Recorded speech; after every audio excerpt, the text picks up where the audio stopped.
गौतम राणे, क्या आपको ऐसा लगता है कि 360 डिग्री पर गाड़ी घुमा देना है, पूरा चक्का घुमा देना, इतना सरल खेल है कि कभी भी आप अपना वैचारिक अधिष्ठान बदल दो अचानक से? बोले नहीं, हम पहले कुछ थे, अब हो गए अचानक से एकदम, अब सोमवार को ऐसा हो गए, क्योंकि एक सीक्वेंस है पूरा।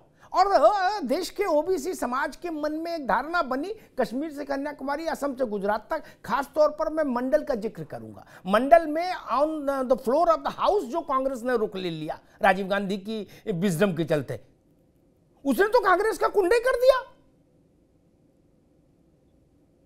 और हमने तो पार्लियामेंट में लालू प्रसाद यादव और मुलायम सिंह को कांग्रेस से झगड़ते देखा इस बात को लेकर कि आंकड़ा दो। मनमोहन सिंह के समय में कांग्रेस सरकार ने कहा आंकड़ा देना देश के हित में नहीं है। जी देखिए ये समझिए कि 2000 अभी जो चर्चा चल रही थी, 2001 तक जो पार्लियामेंट की सीटें शेड्यूल्ड कास्ट के लिए रिजर्व थी वो 79 थी और शेड्यूल्ड ट्राइब के लिए 41 थी। 2001 की जनगणना जैसे ही प्रकाशित हुई, उसको सीटों को बढ़ा करके 79 से 84 शेड्यूल्ड कास्ट के लिए कर दिया गया था और 41 से बढ़ा करके 47 शेड्यूल्ड ट्राइब के लिए कर दिया गया था। इसका मतलब 2001 में जनगणना हुई, उसी को आधार माना गया था। अब कांग्रेस की स्थिति है यह है कि अब जब मंथन शुरू हुआ, तो मंथन शुरू होने के बाद और खासतौर से खड़गे जी के आने के बाद ये मंथन शुरू हुआ कि कांग्रेस ने इतने लंबे समय तक अगर शासन किया है तो उसमें एक बड़े पैमाने पे शेड्यूल कास्ट उनके साथ रहा है और ओबीसी की बहुत सारी जातियां जो इन्फ्लुएंसिव नहीं हुआ करती थी, जिनको बहुत ज्यादा राजनीतिक तौर पे विकास करने का मौका नहीं मिला था, वो कांग्रेस के साथ जुड़ी थी।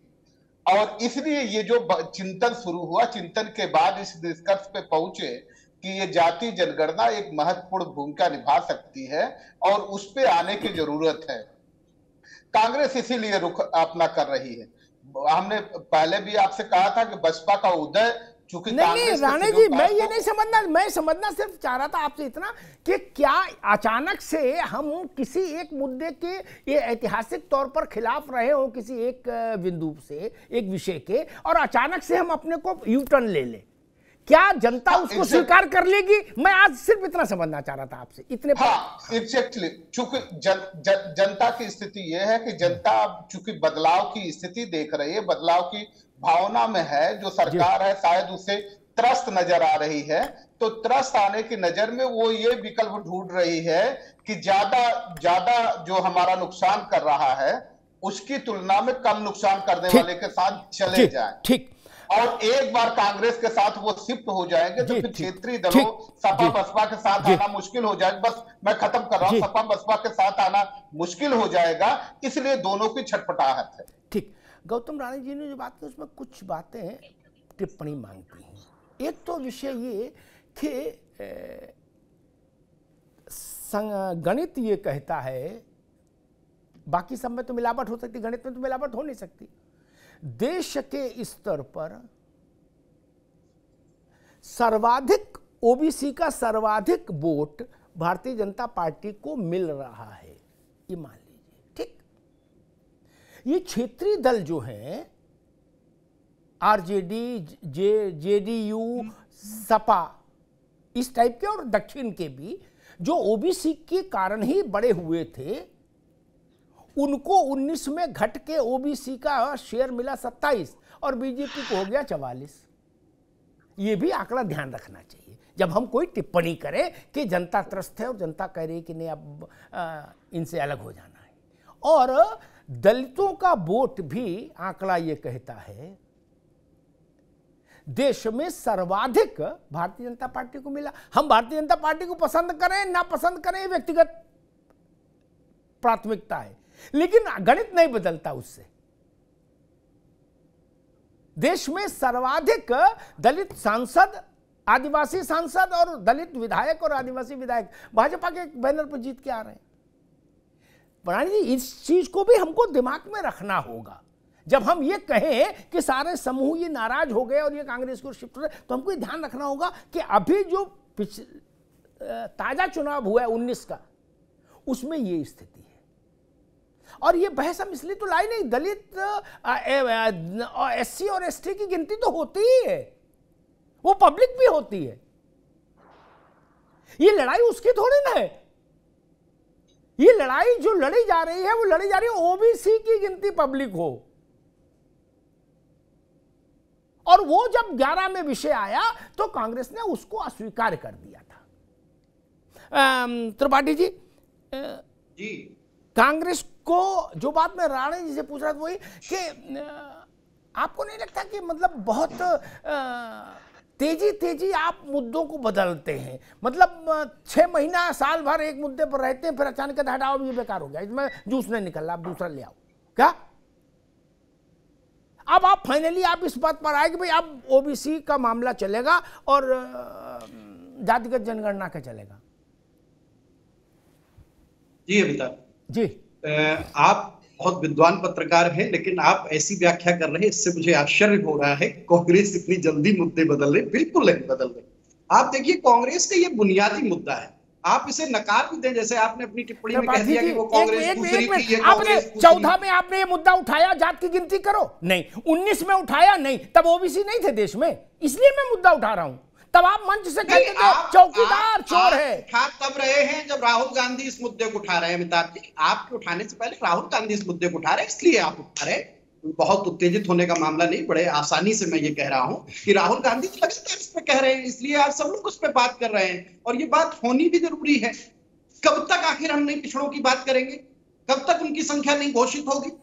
आज वो समय है, आज वो जरूरत है कि वो घोषित होगी। दूसरी बात, कांग्रेस इतनी जल्दी ना मुद्दे उठाती जी ने पसंद की है, तो अभी व्याख्या की जिससे प्रशांत जी को लगा कि उनकी मुंह मांगी मुराद पूरी हो गई, आपने कह दिया।